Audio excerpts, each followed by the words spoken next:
Hi class, so today we are going to talk about watercolor palette proper etiquette.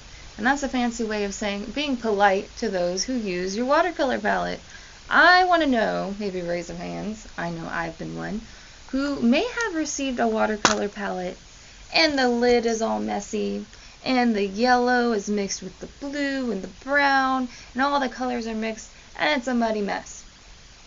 We are going to troubleshoot that, because we want everybody to have a nice clean palette when they paint. So let's read the rules for our watercolor palettes. We always rinse our brushes before changing colors, and I'm going to show you how to do that. And once we rinse them off with the color, we always dab them with a paper towel. And let's say this together. We bathe the brush, and dry it off, every time we use a different color. Okay, number 2, mix colors on the lid of the palette.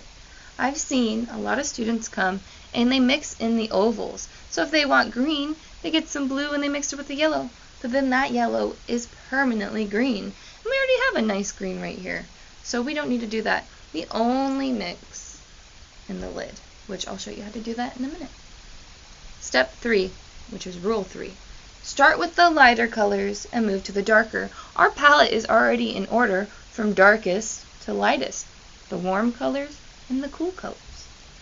And last and most important, almost as important as always rinsing your brush, is we need to wipe down our palette when we're done, so it's nice and dry and clean and ready for the next person.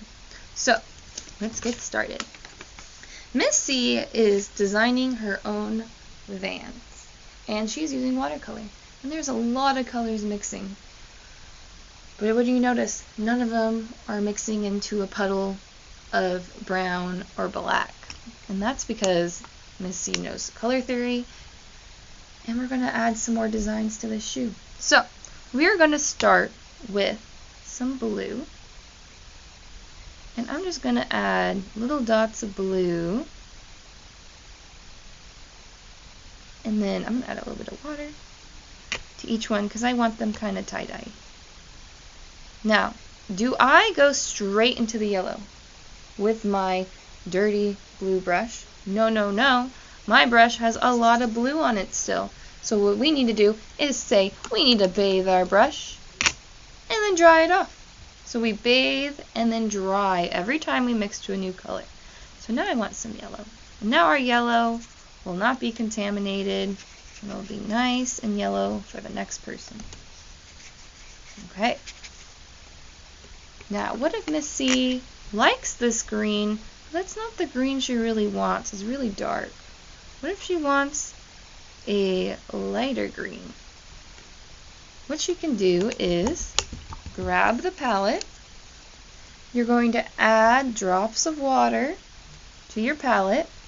And these little ridges will keep the colors you mix separate. That's what these ridges are for. And I'm going to add, what 2 colors make green? Yellow. So I'm going to put yellow. And I like to use the little edges here to kind of get off the extra paint.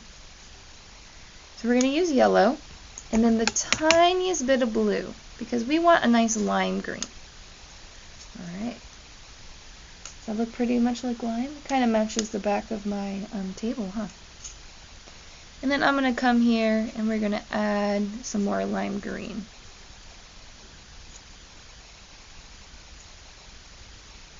Okay. Once we're done with the lime green, we can also make other colors, like instead of using this dark purple, we can use a lighter purple. So if we don't want this super dark purple, we can add water to the palette lid. Then red, and then a little bit of blue, because blue and red make what color? Purple. Okay, this is a nice burgundy or plum purple. It's different from the other purple. What do you guys think? I kind of like that. And I'm going to color in the rest of my shoe. Now that we have a super messy palette, and say the lunch bell rings, or it's recess, are we going to leave our palette like that? No siree. What's step 4? Always wipe down your palette with a paper towel. So I'm going to grab this palette, I'm going to wipe it down.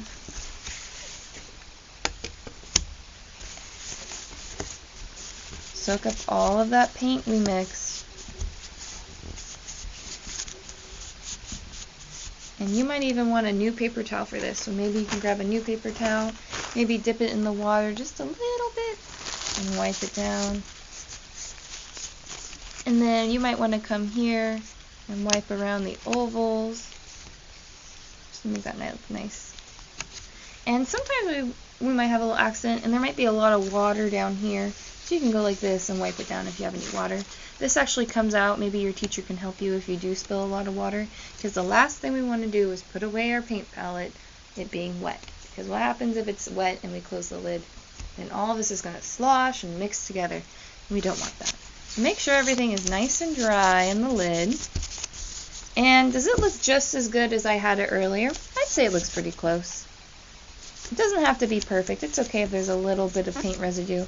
But the important thing is the yellow is still yellow. There's not a lot of wet paint on top of the lid. And when you close it, it's nice and safe. So we're just going to rinse off the rest of our brush. We always have to remember we bathe and then dry before we mix colors. So now we have a nice clean palette. Maybe we need to wipe down our tables too. And we can let our artwork dry, and then our paint palette is okay and ready for the next class. And I just want to thank you for listening and being such great students, and I'm excited for us to have proper etiquette, because Miss C's students always have the proper etiquette when it comes to watercolor palettes. So bye guys, great job, and I'll see you soon.